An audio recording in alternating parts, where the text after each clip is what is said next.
Welcome to episode 54 of the Ikario podcast. Today we're basically talking about stuff that I usually don't talk about. So I've been trying to get to the bottom of something that has been bothering me for a while, which is that I feel stifled in some ways in my creative expression. It often happens that I have conversations with people where I feel like this is the important stuff, but once I'm standing in front of a camera, once it comes to making content, somehow there seems to be something authentic that doesn't come through. And that's something I want to address. And I thought, what better place to start than just to make a list of things that I feel like are important, but that for whatever reasons, I usually don't talk about. And today, we talk about them all. So in this episode, we talk about things like martial skills or combat skills and why I think most people should probably learn how to punch hard. We talk about things like the difference between men and women and why I think that's important, but it's also kind of difficult to talk about. We talk about psychedelics and many other such topics. I hope you'll find this useful, and I'd love to hear your feedback on this if there are things you want to share about these things, or if there's any one of these topics that you would like to learn more about or have questions about. I'd love to hear from you. So you can leave a comment if you're watching this on YouTube. You can leave a comment there. You can also go to anchor.fm/ikario and you can leave a voice message there. And I'd love to start a conversation on some of these perhaps slightly controversial topics because I think there is a lot to be gotten here. As usual, you can find links and show notes for everything we talk about here by going to ikario.com/054 for episode 54. That's ikario.com/054. And with that, let's get into the episode.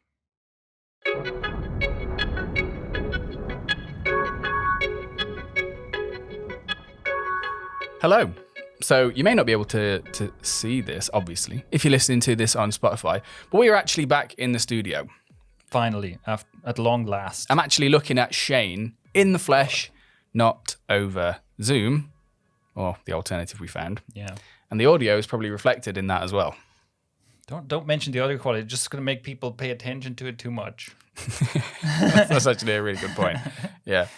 So, today, getting some stuff off your chest, Shane. Yeah. So, let's have a conversation about this that I think is going to be interesting. And I think that it is, in a way, something I want to get off my chest. But I think it's also, I suspect a lot of people can relate to this. So, here's how this comes about. I wrote actually a while ago, I was doing some writing and I wrote that I have this strange feeling where I feel like as a content creator, it's like I have the brakes on. Okay, like something is not coming through of what I want to be creating and what I want to be talking about. And I was curious to dig into that and to figure out, well, why is that? You know, there seems to be like this gap between what I feel like is inside me, essentially, and what actually comes out in the content we create. And this is a bit strange because Ikario was really almost like designed to allow me to do whatever I want content-wise, right? To really just do my thing. So, and here's the thing, right? I suspect that everybody is familiar with some version of that. I definitely am. Yeah. Yeah, I definitely am. I've noticed that, I would notice, and continuously notice that when I make content for my own channel, it comes out relatively well. Mm-hmm. But when I'm having conversations about similar topics with friends, for example, I'm thinking, holy shit, I just articulated this thing that I feel and think like way better than I did on them videos. And it's just so frustrating because it's just like, what is it then? Is it there's some fear or something that's kind of just pulling me back? Yeah, that exactly. I don't feel when I'm around people. So I completely relate to you. Yeah. And even like if you're not a content creator, I think that the same can even just happen where you just generally feel like somehow I'm not sharing all of myself, you know? Like somehow the stuff that I really care about, or maybe to put it in kind of to put it in more hippie terms, you know, it's like my light is not coming through, you know? I'm not sharing my light with the world. Yeah, I feel you. You're not connected to source. Yeah, something like that.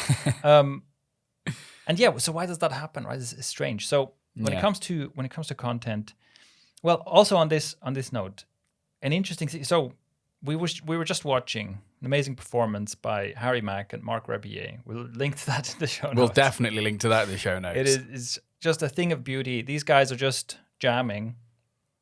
And so yeah, Mark Rebillet is like this live musician essentially, and he just jams. And Harry Mack is a freestyle rapper, so he just freestyles, right? It just off the top of his head, amazing stuff. And why am I mentioning this? Well, clearly, in order to be able to do that, you have to be like in some kind of a flow state. You have to tap into something where this stuff just comes out of you, right? And I sometimes, but rarely, feel like that. You know, we're talking about some topic, and sometimes also in content, but often it might be, in a discussion with someone, or it might be on one of our team calls or something, where it's almost like something shifts gears inside of me, and it's just coming out, Yeah. And that is often when I feel like I am most, like you said before, I'm most precisely and most authentically expressing what's inside of me, what I have to say. Yeah.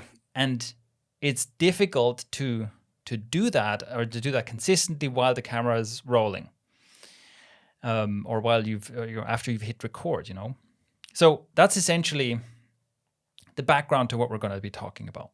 So I thought, okay, how do we do this? Because I do want to, obviously my goal is to give as much value as possible, right?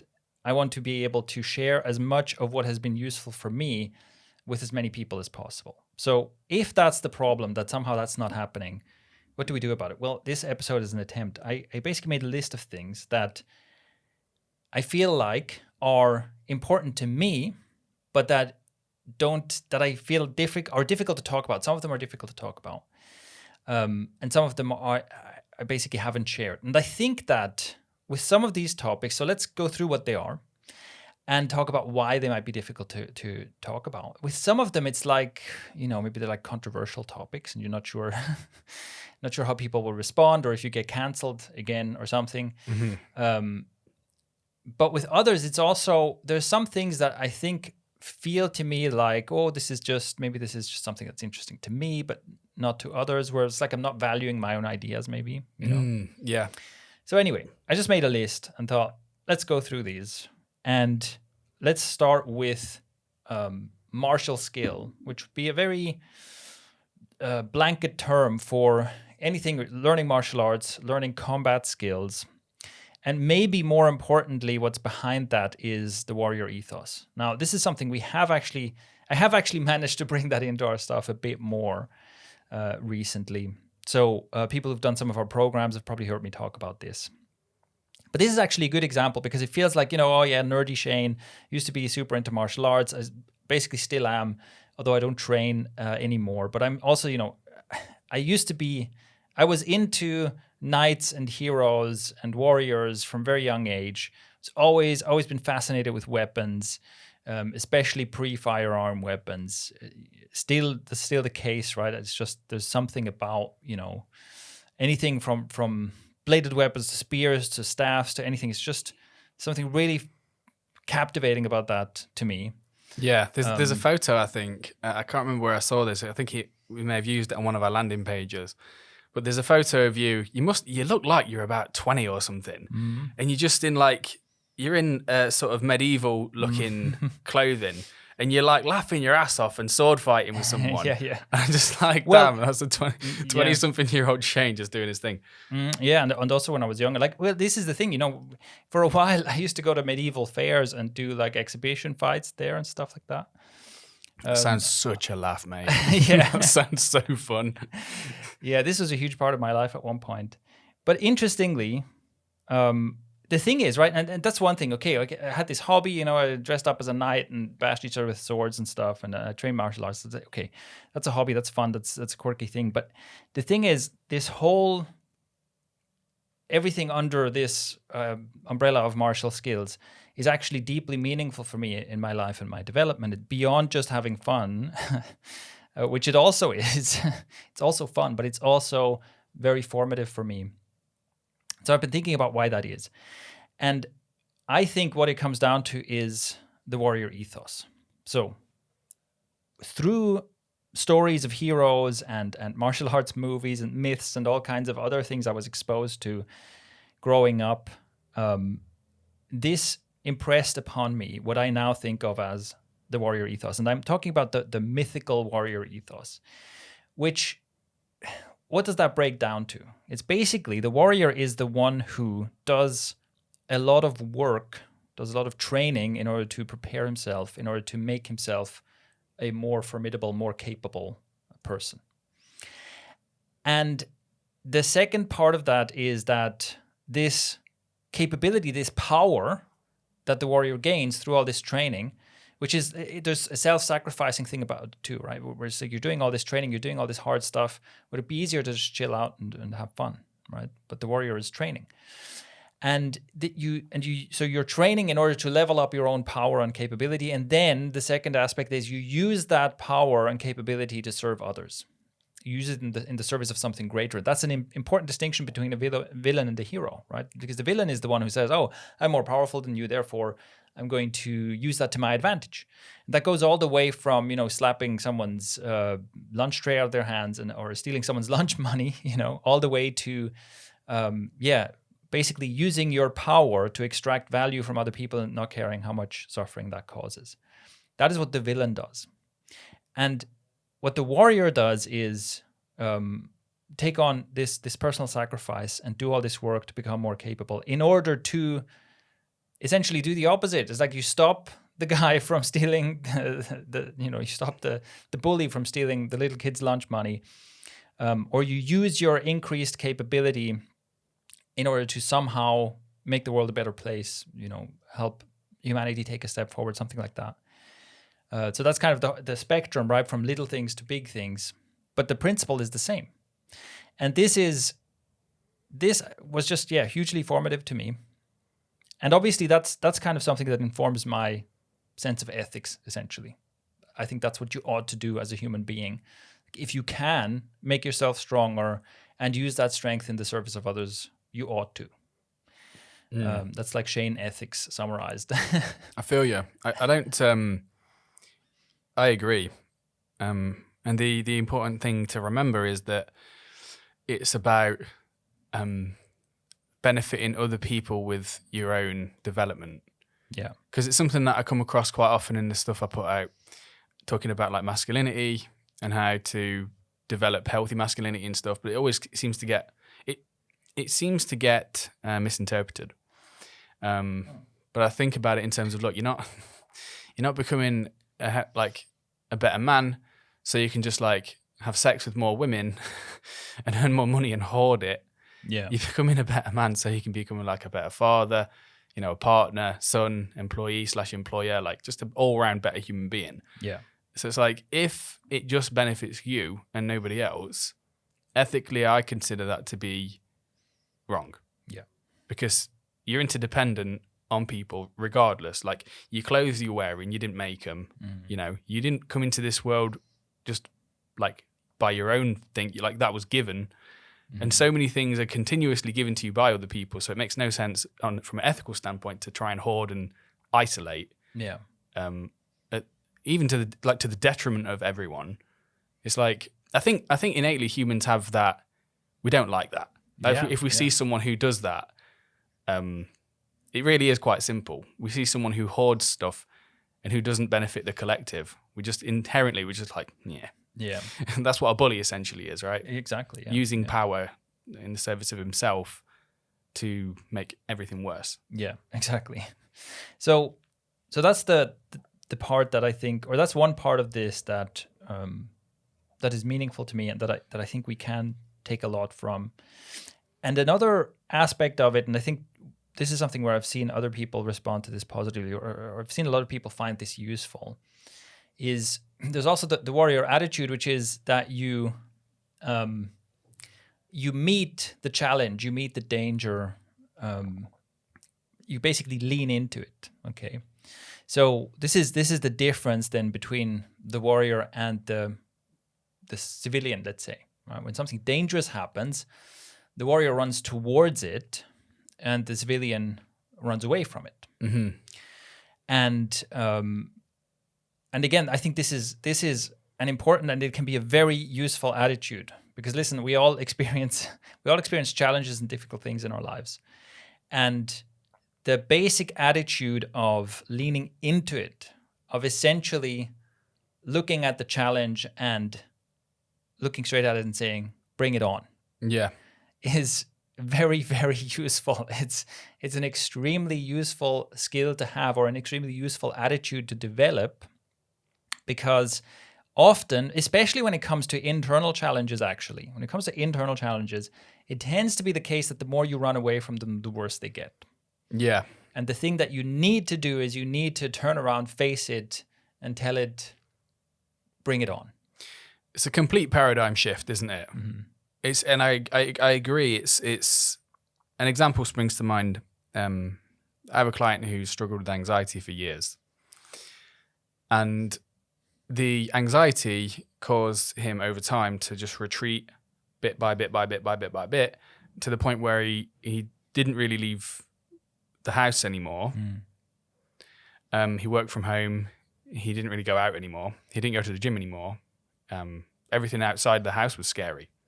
Mm-hmm. So, but what he was doing was interpreting the anxiety as a sign that there actually is something scary out there that he should actually hide from. And he'd not actually seen that the anxiety itself is not this all-knowing, like it's a reaction in the body, but it's not telling you that there actually is something there. It's just an imaginary thing. So the switch, and I've seen this, I've seen people respond to this, like, as you say. I said, right, what we're going to do is we're going to chase it. We're going to chase anxiety. We're going to find the area, like the parts of your life that scare you the most, and we're going to slowly walk towards them. Mm-hmm. And he goes, what if I get really anxious? What if I have a panic attack? And it's like, well, ask yourself, challenge your panic attack to get worse. Yeah. Challenge the anxiety to get worse. Go into it with that mindset that you're gonna make it worse. Because mm-hmm. the fascinating thing is, it doesn't, when a person sincerely adopts that perspective.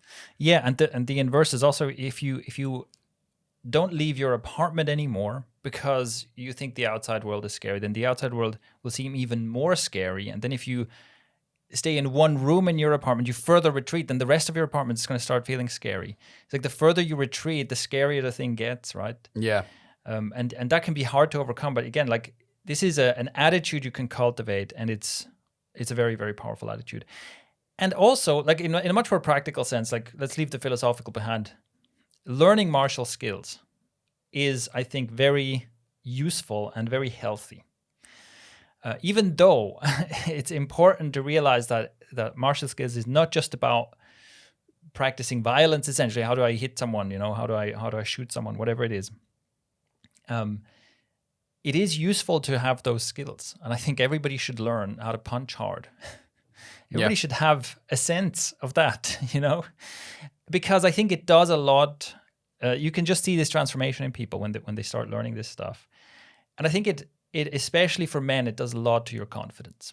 It does a lot for your confidence if you just you can hit hard, you can kind of take, you can take a punch. You know how to take someone down. You just know that you can, like, you have some physical power. Yeah. And it's not about using it. Personally, I've never been in a fight, okay? And I'm pretty sure it's going to stay that way for the rest of my life. It's not about using that skill. It's about knowing that you have it. I think it's just, I think it's one of those primal things, whether you agree with this or not, I think it's just true that this is kind of connected to your self-image and your confidence. Yeah, it's true. Yeah. And it's interesting you say, especially for men, because men, between, like, a disagreement between men, there's always the possibility that, like, if this keeps going, this gets physical, right? For guys, that's a very real thing. And if you're a man who has absolutely no capability in that area, that sits in the back of your mind. It's like, okay, there's an area where I really don't want that to go. Obviously, no one wants it to go there. But, like, if it went that way, I'd be a prey animal, so I need to hide from it. And that might make a man acquiesce too quickly. or like people please or whatever. Yeah. Whereas if you can sit there and say, listen, I'm setting some boundaries, and this, however unlikely this is, if shit goes down, I'm not useless.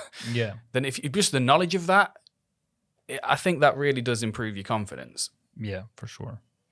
I think I think that actually segues nicely into the second thing. Exactly. Yeah. So we've just talked about how this is especially useful for men. I think women can have a great time training martial arts as well. But I do think, and I say this as someone who's a martial arts trainee and teacher for more than a decade, it's much rarer to see this kind of transformative effect in women than in men. It seems to do something for men consistently that it does for women sometimes. And that's another thing. There's differences between men and women. It's kind of a controversial thing to say, right, these days. And this is something that I think this is one of those topics. It's just difficult to talk about simply because the moment you mention it, you're pissing off like a loud minority of people on the internet. You've just pissed off loads of people. Yeah. We've just pissed off loads of people by bringing it up. And that's fine. But I do think, I actually grew up very woke before that was a thing. I really grew up with, and I'm very grateful for that, by the way, right? With, I experienced basically,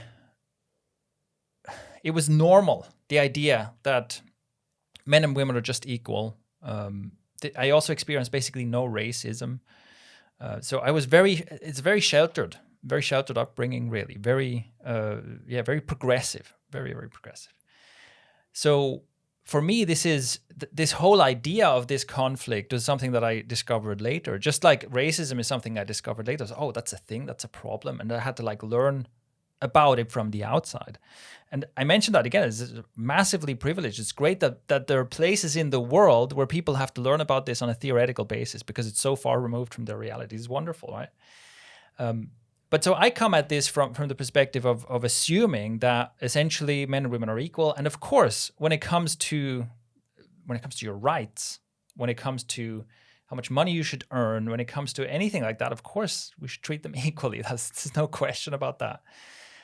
But that doesn't change the fact that we are just fundamentally different. And the person who most opened my eyes to this, I think, is Alison Armstrong, who has some audio programs on basically on the topic of masculinity and femininity. She has this wonderful audio program called The Amazing Development of Men? Yeah. The Amazing Development of Men, in which she describes how the developmental stages that men go through that are very different from the developmental stages that women go through. And there's something really wonderful about it because it gives you such a sense of acceptance. And I think there's even in the foreword, I think it's mentioned that, or someone mentioned this, where for many men, when they listen to this, the first time that they hear, okay, this and this and this happens to you, and it's fine. You're not being judged or shamed for it. You know? It's just you're just a man going through these stages. It's fine, right?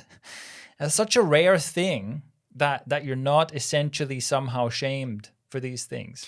It was such a great experience listening to that for the first time because it's not a particularly big audiobook. And the thing that really stuck out for me is that what Alison Armstrong suggests to women, because she says she gives seminars and stuff. Mm-hmm. And she's like, when women say to a guy, oh, no problem, it doesn't have to be serious or anything, we're just casual, whatnot. She goes, we're lying. She goes, we're really lying. We would love it if a guy was committed and we could snatch him up and he could sort of stay with us and commit to us and everything. That'd be a great scenario. She's like, but a lot of men say they're just not ready. Mm-hmm. And then that's met from a lot of women with a kind of frustration and and because that's actually happened to me. I've said I'm not ready, and it's just you're just a player. You're just fucking around because sometimes you got to grow up sometime. And I'm like, okay. Yeah, it's basically when you say I'm not ready for a relationship, I'm not ready to get married, I'm not ready for kids. It's well, you're wrong. Yeah, and you ought to step up or something. Right? That's the message I literally received. On a number of occasions. Yeah. And in this this audiobook, it was fantastic because it's like she considers that like if a man says he's not ready, he is not ready. Yeah. Okay. And it's like he can't force himself to be psychologically ready. Because what you get, if you force a man to sort of commit to something through shame or through whatever, or even if he forces himself to, in violation of his own feeling, right? Yeah. What you get is resentment across time and a dude who really doesn't want to be in this situation, or maybe, and this might be an oversimplification, maybe reaches an age later on where he regrets the years he missed when he was in this naturally adventurous phase of his life, but went against it because of some external pressure. Basically. Because of pressure, yeah. And that book was really good in helping me accept where I was and still am. Yeah, as not being a bad thing, but as just being a part of my natural development. Yeah, and also the idea that basically it's like, look, the solution is not to put pressure on a guy who says he's not ready. It's to let him go through whatever he needs to go through to get to the other side of that, right? And so one of the things that she talks about is like this desire to like you build something essentially, right? And you feel like you have to finish something, whether that's in career or art or whatever it is you do. To get to that stage where you feel like, okay, I've done that, I've proven myself, and then you're in a phase where you can feel ready. You know? Yeah. But anyway, that is just a recommendation. I think it's a great listen. She also has, unfortunately, I've forgotten what the program is called, because she basically has the equivalent of talking about women.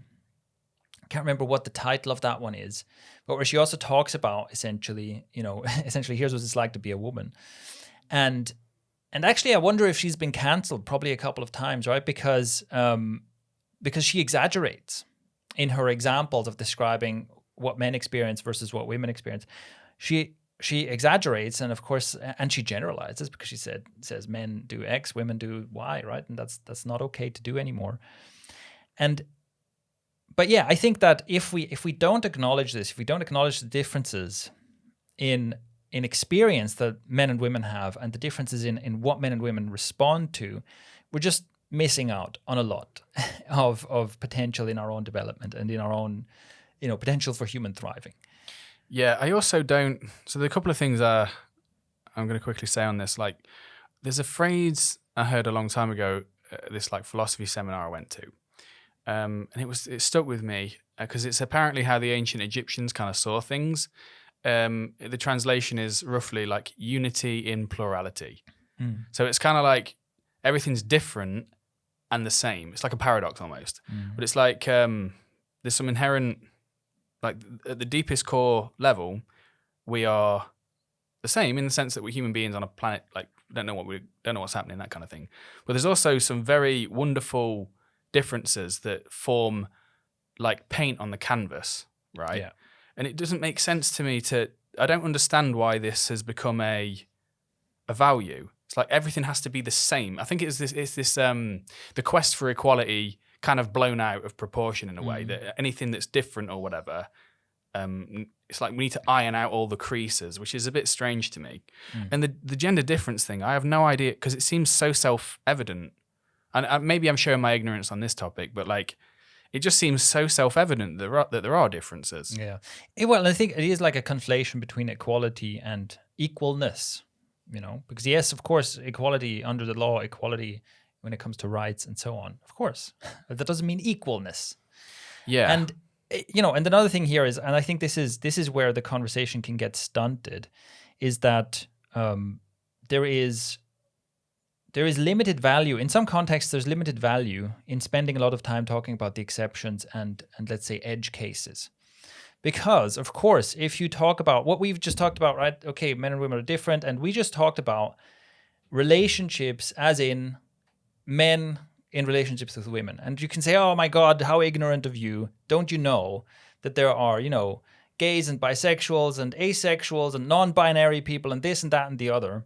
And so I guess the politically correct thing to do is to construct some sentence that somehow includes every single possible exception, where you but then you can't make a statement about it anymore.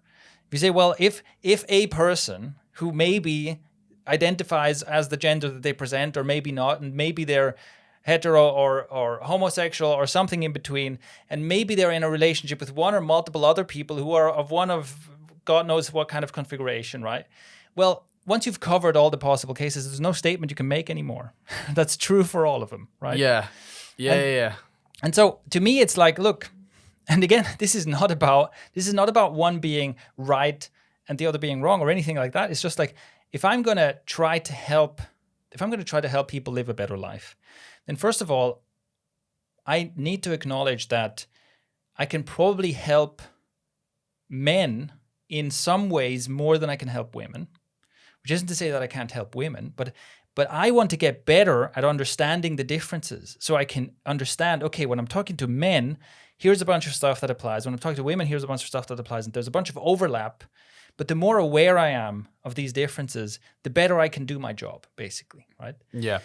And the other thing is, look, if we're talking about, like when it comes to edge cases, I don't have that much to say, simply because I have very little experience of, non-binary, gender, poly relationships or whatever. I can't give you advice about that. I have no idea. But I'm sure someone else can. But it's like, don't come to me for that, Yeah. So it's more about, look, we don't have to try to cover all the bases all the time. I think that's essentially a waste of time. Yeah. Agreed. Yeah. So yeah, that's something I'm basically trying to, and that's also something I'm exploring. The main thing where I've noticed this, and also, with, it's basically the whole Marshall thing we talked about before. That's clearly something that is, like we said, men respond to that very strongly, more so than women in general, exceptions notwithstanding, et cetera, et cetera.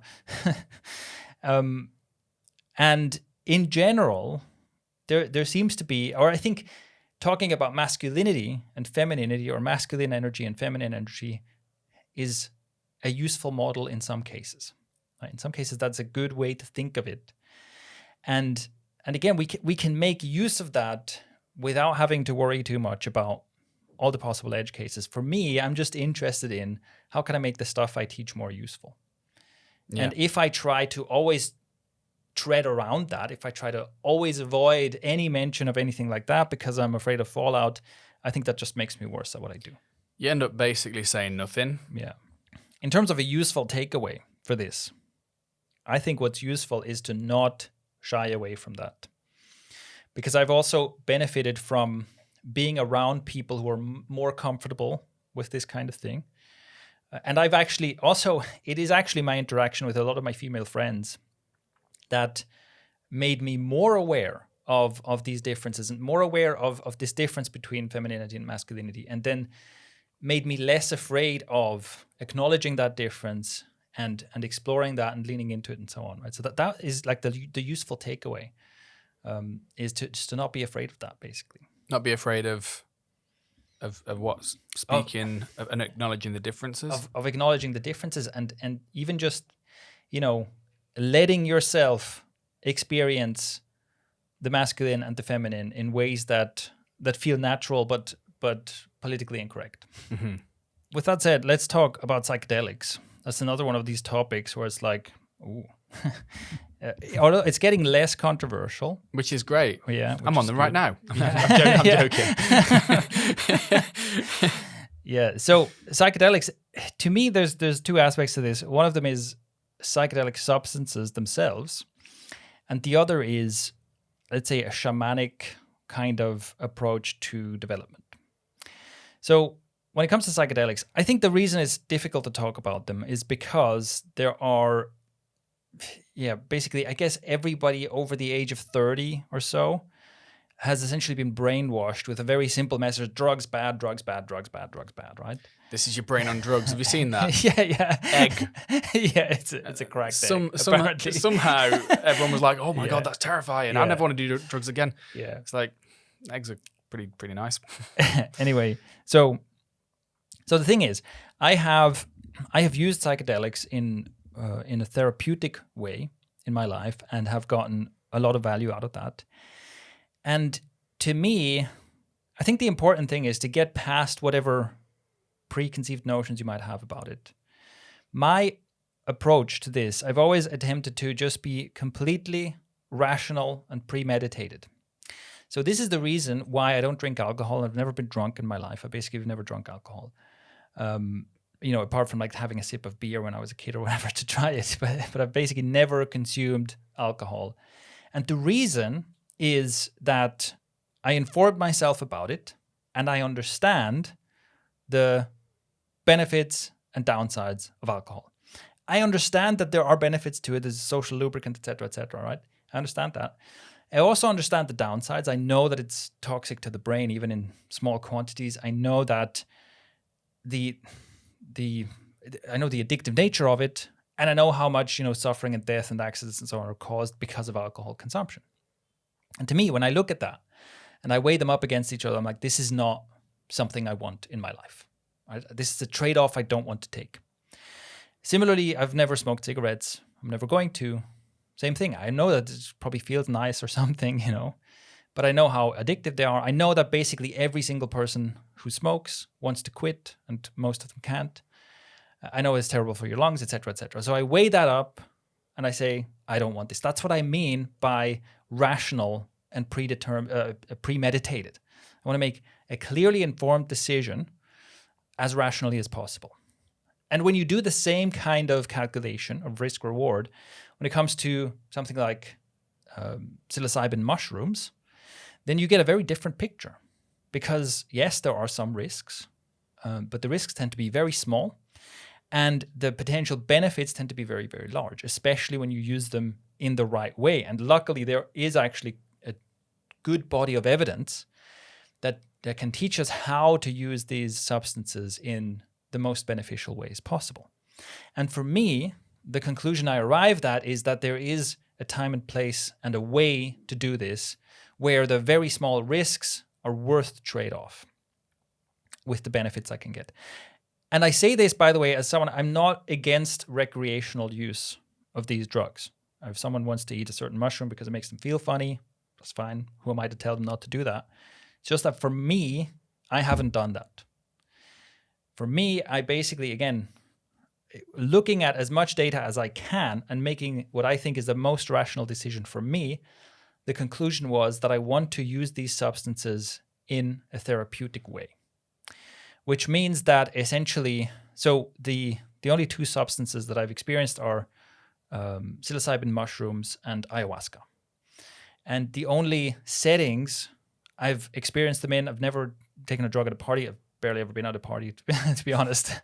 I've never taken them in a social setting. I've taken them in settings where basically you take high doses of this substance in a controlled environment that is made to work through some challenge or psychological issue in your life. So you create this experience as a healing experience, right? Mm-hmm.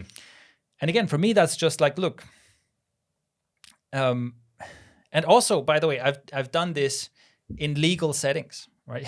Because you can in many parts of the world, it's illegal. And there are many places in the world where I wouldn't touch a drug with a 10-foot pole, because one of the potential downsides is that you get a police raid and then you get thrown in prison forever.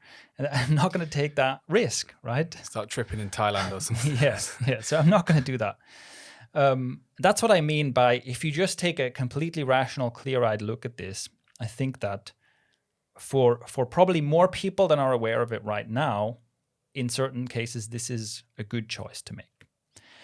And like I said, for me, this has been an important tool in my life, and it's something that I can imagine bringing into the ikario work in some form at some point, because I do think that this kind of work is just such a powerful tool, and simply not using it because in the 70s there was some political thing and then someone thought, hey, let's come up with the war on drugs to try and get votes. It's like, listen, I'm not invested in trying to get someone in the 70s reelected because it's in the past and that's not how time works, right? So I'm not going to make my decisions based on that, right? It's a real shame to just completely let go of these tools, because of something that happened ages ago. Yeah, I feel you. There's something that around psychedelics. So there's great benefit to using them in a therapeutic setting to heal stuff.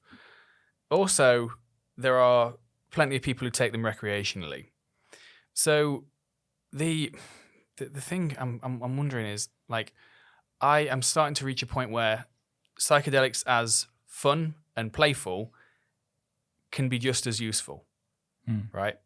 Because it's like, if psychedelics again become this thing where that feeds into this idea that, like, thing is, I need to heal, I need to overcome, it becomes this grim pursuit that you see yourself as a problem that I need to fix. Yeah. And I've often encountered people that take psychedelics recreationally, and they're kind of happier than me anyway. Or at the time, at least. I'm thinking of a specific phase of my life, but I was like, I'm there, like, working on myself, and I'm dealing with this. I've got these things to heal. I've got some traumas, and I'm taking psychedelics, and I'm meditating and all this other stuff. And I'm like, yeah. And in my head, at the time, yeah, you're doing psychedelics wrong. Yeah. But they're taking a few mushrooms, and they're laughing their ass off, and they're like, they're having fun. It's just like, Yeah. And I'm just thinking the usefulness of it. The fun aspect of it may even be useful to just sort of let loose a little bit and be like, you know what, life is not so serious, or at least it doesn't have to be sometimes. Yeah, and the whole narrative is about, well, what about the dangers? Oh, it's dangerous, right? Well, okay, you can certainly make a case for how and when taking something like mushrooms or LSD would be dangerous. But listen, I think that's not a great argument against it, because statistically the danger is extremely low. And if you're worried about danger, then you should be campaigning about cigarettes and alcohol and not about LSD, right? I've not seen a well-structured, satisfactory rebuttal to that argument. Yeah. Not once. But the other thing is also that I think that people should be free to do things like this. You should be free to do harm to yourself, quite frankly. Because listen, using a kitchen knife is also dangerous, all right? Yeah. You whip out a kitchen knife to cut your onions or whatever. What if you slip and stab yourself? Now, should we ban kitchen knives and have, all kinds of regulation and throw all people in prison if we find that they have a kitchen knife and so on? It's like, and listen, you can even use a kitchen knife to do harm to others, right? Like, it's dangerous to you and to other people, but we let people have kitchen knives. Yeah. Because they're just like, okay, some things in life are dangerous and it's fine. You have to do it, like, because crossing the street is dangerous, driving a car is dangerous. Yeah. It's like anything is fucking dangerous. And it's this kind of argument is like, oh, what if you are one of those rare cases where, you take the thing and you have a psychotic break? It's like, yeah, that's about the same as slipping and stabbing yourself with a kitchen knife. It's about as likely, right? Yeah. And the answer is not to ban kitchen knives. I agree. It makes no sense to me how, and I've said this to you in the past, it makes no sense to me how I can go mushroom picking in the UK, right? And if there's some cops around me as I do this, right, I can pick this mushroom, right? And it's not psychedelic, and they're like, "Oh, enjoy your bolognese." Mm-hmm. And if I walk 10 yards in this direction and start picking that mushroom, it's like, "Hey, hang on a minute! Don't you dare! We'll lock you up." It's like, what? Because it's a Class A drug. It's like, mate, they're 10 yards apart. This one makes me feel a bit funny. Yeah. This one tastes pretty cool. Yeah. Like, why would you arrest me over this? No, it's bizarre. It's like, oh, it's dangerous. It's like, that is not the reason you're arresting me for this, right? Because I guarantee you what happened. If I ate 50 of these in this field, right, I'll be a weird man for like 6-7 hours. I'll probably hug a lot of people, right? Including you, by the way. Yeah, and you'd have a good cry. I'll be harm to nobody, right? And then I'll be fine. And how do we know that? From literally like 90-something% of people that have ever taken psychedelics, that usually happens, right? But anyway. Yeah. And it's just like, even just in general, people should have freedom to do things. Like, living in the world is basically dangerous. And this whole, like, the nanny state idea that we just have to protect people from doing anything that's dangerous. No. And it's, we were talking before about how the further you retreat from something, the bigger the danger becomes in a way. And this is exactly what, like, you can't ultimately protect people from everything, because the more you protect people and coddle people, the more fragile they become, right? And eventually, I know this is a slippery slope argument, but we started in nature, in wild nature, where there's literally all kinds of things out there with the explicit purpose of killing you, right? And you have to find your way through and survive, okay? And we've made the world safer and safer, but we've also become less and less capable. Yeah. And my theory about this is that when it comes to comfort and when it comes to safety, the degeneration outpaces the increase in comfort and safety. So it's like you make something safer and safer and safer, like your capability shrinks at a faster rate, where eventually it's like you die in your bed because you suffocated in your pillow. It's like, okay, well, what do we do now? How do we protect people from this? Pillows. Right? They're too soft. Yeah. And it's the same with comfort, right? If you constantly seek comfort, your body just deteriorates more and more and more until you're not comfortable anywhere, right? Yeah. So it's like you cannot solve this on this end of the problem, so to speak, right? And my proposed solution, of course, is you have to make people more capable. And we have a whole episode about this called something like Guns, Knives, and Cars. Knives, Cars, and Personal Power. Right, yeah. Yeah. It's episode 38 or something. Yeah, so we'll link to that too, where we go into more detail on that. I think this is a really important idea for human thriving, it's like we're trying to solve this at the wrong end of the problem. Yeah. So when it comes to psychedelics, the other thing I want to mention here is that I think the substances themselves are fascinating. It's amazing that we can have this kind of experience. But in terms of, again, as what I see as my job, helping people improve themselves, helping people live better lives, and helping people thrive, there is a different aspect here that is very important. Because, look, are we ever going to do anything related to psychedelics, in our work with ikario? I don't know. Maybe, but I don't know. But what we're definitely doing is taking the shamanic approach to helping people. So when you think of, the shamanic approach would be, and if you do something like an ayahuasca ceremony, you're doing that with a shaman. So there's someone there leading the ceremony. And the idea is you come in with some kind of a problem. And ayahuasca specifically it's like not a recreational drug, right? You go there to heal. So you come in with some kind of a problem, and the shaman's approach is to try and understand the journey that you need to go through, and to aid that journey. This is very different from the approach of, it's like we'll just take away all the things that hurt you. We'll make everything safer. Or it's like, do you have a pain here? We'll take this painkiller, then you don't feel the pain anymore.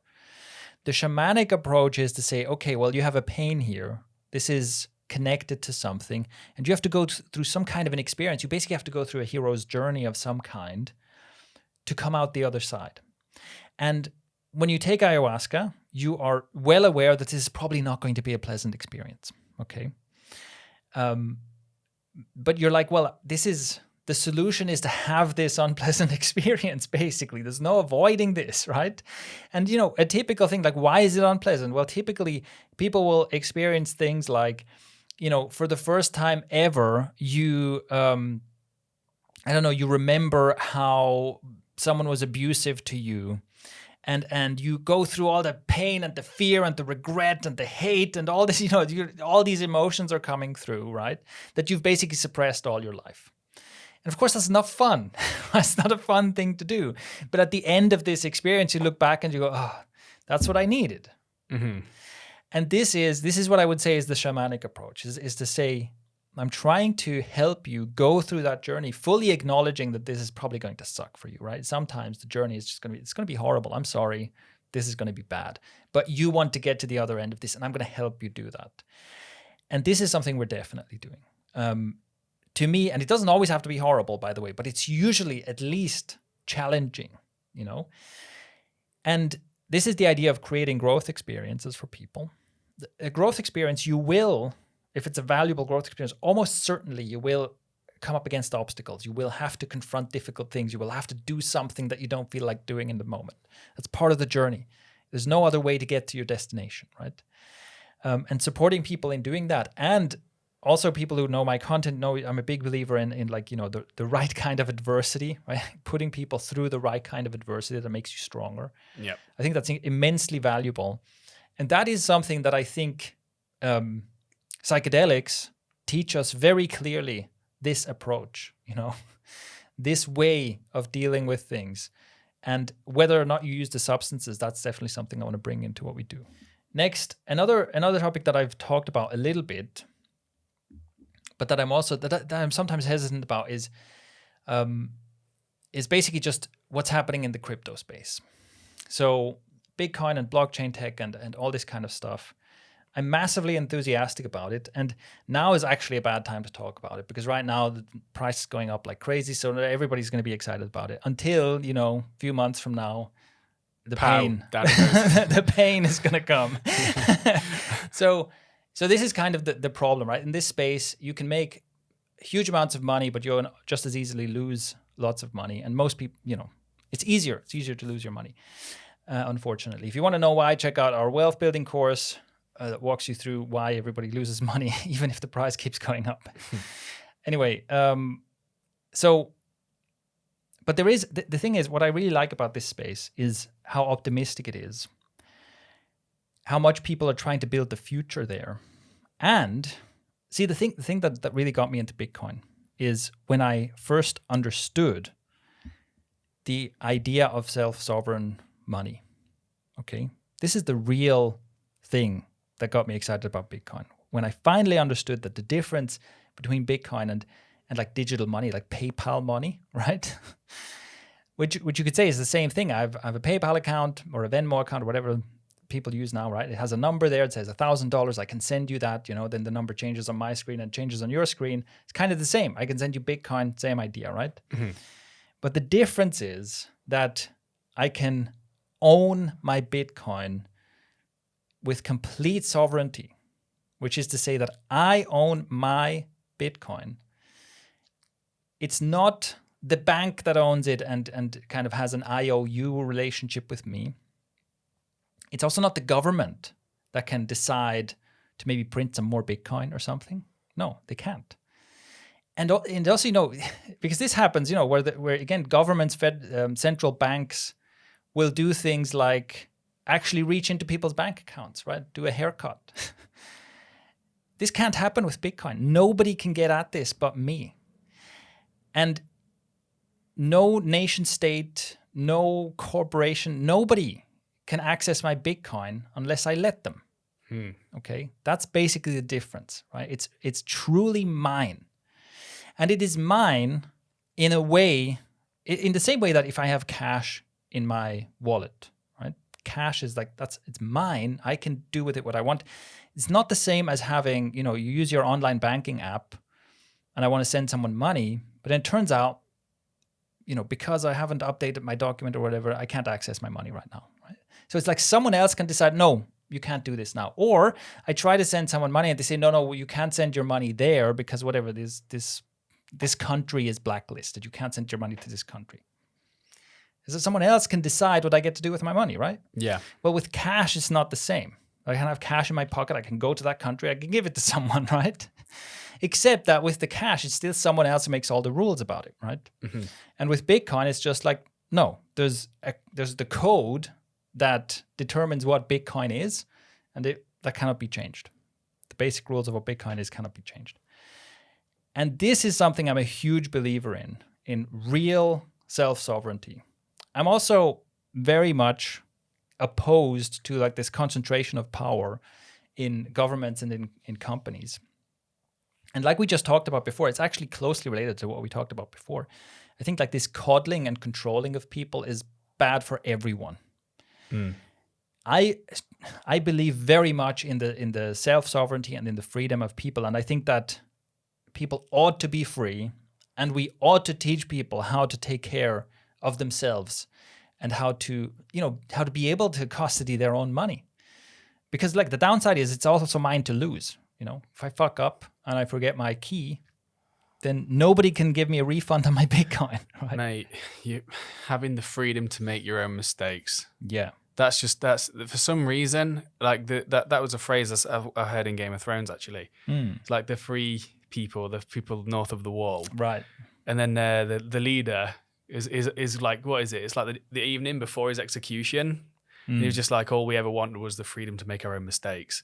And I was like, whoa, that's such an amazing... Because he's not saying that we're perfect. He's not like saying that we're north of the wall, we're amazing, flawless. He's saying, look, we just want to be free. And to be free means to make our own mistakes, to have the freedom to make our own mistakes. It's just like, as opposed to someone trying to prevent you and control you and stop you from like making your own mistakes and learning from them. Yeah. You know, it's like, it's amazing. Exactly. And this fits so well, because when it comes to like regulation and all this stuff, and obviously governments aren't generally happy about Bitcoin and decentralized finance and all this kind of stuff. Who'd have thunk it? And and the argument, the line of argumentation is always consumer protection. We have to protect people from this, right? We have to protect, what if you get scammed? What if whatever, right? It's like, listen, first of all, I have noticed that, of course, there are scams in cryptocurrency, loads of them. But I've noticed that there are also scams outside of cryptocurrency. Have you ever noticed? Ever looked around and noticed? There's quite a lot of scams, like in general. And the thing is, like, it's simply basically saying, look, because it's funny that there's always this talk about consumer protection. We have all these regulations, all these rules. You have to sign 500 papers. You have to do all this. And it's for your own good. But somehow, you always end up richer and more powerful, and everyone else ends up either the same or poorer, right? You're doing all these things to protect people, and you just keep getting richer and more powerful. How does that happen? How strange? How unusual phenomenon that occurs. I'm sure there's absolutely no connection between the two. Anyway, just this weird thing I noticed. And I think that's bullshit. Like, let people make their own mistakes, because yes, you can lose all your money in Bitcoin. You can get scammed in cryptocurrencies. There's lots of like scam coins, scam projects, scam all kinds of stuff. You can lose your keys, lose all your money, right? You can make that mistake. You can put your life savings into Bitcoin and then forget your password and never ever access that money again. That can happen. Okay. Now, should you do that? Well, probably not, right? You should probably be a bit wiser about your entire life savings. But you get to do that. Okay? And with the scams and stuff, it's like, look, if you're the kind of person who clicks on the singles want to meet you in your area and then has a virus on your computer, then that's the problem that needs to be solved. Because if we ban the singles in your area thing, the next thing is going to get you, okay? And it's the same with crypto. I've never fallen victim to a scam or anything like that in this space. And I do a lot in this space because most of them are pretty bloody obvious. And you're just smart about how and where you deploy your resources. Yeah. And it's exactly that. I'm not saying I've never made a mistake. I've made some mistakes. I'm free to make my own mistakes. I love the idea that we're doing this with money. It's very important. It's taking power away from basically sources of power that abuse it. But we're also doing this with a lot of other stuff, right? Basically, this technology can give you ownership by the people, incorruptible ownership by the people. And I'm super excited about that.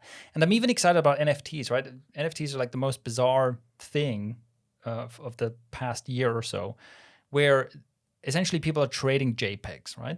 You could buy a JPEG of a pixelated frog for like thousands of dollars, you know? And of course, people from the outside look at that and say, why would you do that? It's bizarre. Okay, why are people literally spending fortunes? And I mean, some of these things go for millions, right? Millions for a pixelated image on the internet. Why would you do that? Well, okay, it's speculative mania, basically. You buy it because you think someone else is going to buy it for a higher price. But the key behind it is that you have ownership, verifiable, incorruptible ownership of this JPEG. Now, right now, speculative mania about JPEGs, you know, people are going to get hurt, obviously. But the idea behind it, that you have digitally verifiable, fully self-sovereign ownership of things, is extremely exciting. And we're talking about like instant transfer without a lawyer or a notary or a contract or anything like that, right? That is extremely exciting. And I can't wait to see more of this in the world. And so this is something that, why is it difficult to talk about? Or I don't want to right now. Basically, I want to wait. I want to wait until the price crashes again and then talk about it. Because it's just like I don't want to be part of just the mania. Yeah. But I do think that this is. I hope that this is the future, and I think it's worth building. And when it comes to Ikario, I'm looking for opportunities to, how do we bring Ikario there? How do we make Ikario part of this future? And I don't know what the answer to that is yet, but yes. And similar to the psychedelics, it's like, yes, it's dangerous, but I think you should probably, ideally, people should assess, am I currently capable of doing something like this safely? If the answer is no, then do the work to make yourself more capable. If the answer is yes, then start playing. I think being sidelined in crypto just because it's noisy and crazy and there are risks is a huge mistake at this point in time. Well said. All right. So that, I think, do we have one more? We've got 2. High-tech savage, balancing act, and politics. Yeah, the politics, I'm not sure if there's much to say about that, actually. All right, but high-tech savage. Yeah. Okay. One more thing that we have talked about a little bit that I also just feel like there's more to do here is an idea that we can describe as like the high-tech savage, where, people who listen to our stuff, I'm sure you've heard me talk about the human zoo. I'm sure you've heard me talk about the importance of things, of primal experiences, of things like movement, developing your body, spending time in nature, getting away from screens, all this stuff. And that all sounds like very Luddite, right? It's like leave the tech world behind, go become a cave dweller or something. And it can also be a dangerous attitude to just like romanticize nature. Oh, it'd be so nice to just live in nature and frolic in the fields all day and stuff, right? And I think it's important that is a hugely important aspect, and I maybe overemphasize it sometimes because I do think that like screens and social media and stuff are incredibly destructive, right? They're just such a wrecking ball for human thriving. It's so destructive. So maybe I tend to be overly alarmist sometimes about this. But the goal that I see here is to become essentially a high-tech savage. I would like to be much more in touch with nature. And I would like to have basic survival skills, for example. And I want to make sure that I don't neglect my physical body, even if I spend a lot of time working in front of screens. And I don't want to let these technologies take me over. But I do want to be high-tech.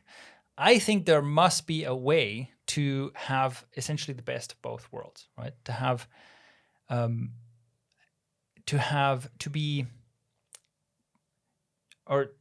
not lose touch with the fact that you are part of nature. Mm-hmm.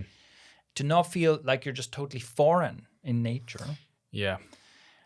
But at the same time, you take the best benefits of technology without all the privacy invading, dopamine hijacking, manipulative shit that comes with it, right? Mm-hmm. This is essentially what I'm looking for. Yeah, I feel you. And there has to be a place you reach where you have both. And I'm curious as to where that could be. Because, like, for example, I'm thinking now, what would that mean for me? Because on Sunday, I'm going to go wild camping. Mm-hmm. And I'm thinking, how can I bring useful technology into that experience? Or even like do a multi-day hike camp thing. And I'm thinking you get these GPS things, like a GPS map, OS maps, you download it, and it's not a smartphone. It's something that's like got shitloads of battery life. It's like, and you charge it once and it lasts for like weeks or whatever. And it's just a map tracker thing. Now I'm wondering, does that make me less of a savage because I can't read a map? Possibly. A bit, because I'm dependent upon it. Because I'm wondering whether this is kind of a contradiction in terms. Because the more high tech you are, the more you're dependent upon tech. But the more savage you are, the more you don't need tech. So I just can't help but think they clash in some ways. Well, maybe a simpler example of what would be in this context, like the high tech aspect would be if you have something like a solar oven with you, like a foldable solar oven, where you essentially, you unfold it and it's like it acts like a parabolic mirror, or just use the sunlight to heat up a spot, and you put your pot there, and you can boil your soup or whatever. It's like it's pretty high tech, and you don't have to make a fire. That's pretty damn good, right? Yeah. There's no downside to this. I'd still want to be able to make a fire. But it's like, hey, if we have it, because it requires like special materials and so on to have a foldable, functional solar oven. But yeah, that's really cool, right? I honestly just got an image of like it's in a movie or something. There's like this sort of lush nature sort of scene, and then you're just following this dude who's just like walking, he's hiking sort of on his own and whatnot, and then he just takes a seat and like opens up his backpack and whips out this solar thing, like,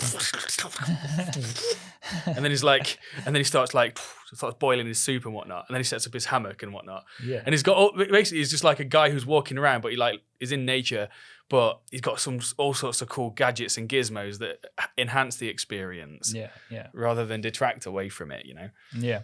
And also, when you think about like a lot of technology, I mean, I think one of the simplest ways to think about how do you have both is that you use technology. So, you have a computer, you're connected to the internet, you use the internet to get information that you usually couldn't get, to work with people remotely, and all this kind of stuff.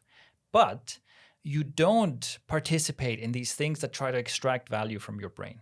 So you're not on Facebook in some rage comment thread arguing with someone who disagrees with you about something, right? You're not scrolling through Instagram for several hours a day and all this kind of stuff. And what that does is it frees up a lot of time. You now have all these 5 hours a day that the average person spends on social media is now free time for you. And you use that time to go exercise in the park and to go hike on the mountain or whatever. So that you're basically missing nothing, okay? You're missing nothing because the Instagram addict is actually not getting value as much as they're losing time, right? So really, it's like one of these trade-offs. It's like stopping smoking, where it's like, yes, of course, the cigarettes gave you something, but overall, you're just better off not smoking. Mm-hmm. And with that time that you get back, you go do things in nature, which is all kinds of therapeutic and healing and makes you happier and healthier and et cetera, right? So it's an extreme win-win situation where you're not missing out on the benefits of technology. You're simply cutting out the toxic parts, and you're using that extra time to be in nature, right? And then, and in other ways, in maybe more futuristic visions of like being a high-tech savage is even just having something like, an electrically powered pickup truck with solar panels that you use to off-road through the countryside. It kind of opens up access to the wilds in a very, very high-tech way. And I also think that with living spaces, there's so much you can do. Because you can have like a passive home, that's built in a certain way to be like self-heating, self-cooling, self-ventilating, et cetera. You have all this, you have solar panels, there's all this high-tech stuff that can make this amazing living place that can be in natural surroundings, right? That would also be like a direct combination of high-tech stuff inside a natural setting. That's the kind of thing I strive for. Yeah. Sounds good. And this is also an idea of performing a balancing act, where it's not either or. It's not either you're wearing like your VR headset 24/7 or you live in a cave. It is actually finding a balancing act between two opposing things, which is also something I think like the internet and social media culture like takes away from us, because it's like generally you're meant to pick one of two sides and then argue about it. But often the answer is no, let's find the balancing act between the two. And that principle itself is also something that is kind of hard to formulate, that I want to bring more into what we do. I think there are many areas of life where very specifically finding that balancing act is kind of the power move to make. Mm-hmm. All right. So I think that covers it. So like I said, these are some things that I feel like I want to infuse our content more with these ideas. And yeah, hopefully just talking about them here is a first step to doing that. And of course, I'd love to hear any questions and any feedback on any of these topics. So go ahead and leave us a comment. You can do that on YouTube, or you can go to anchor.fm /ikario to click on the message button there and leave us a voice message. All right. I think that's it. That. See you next week, guys.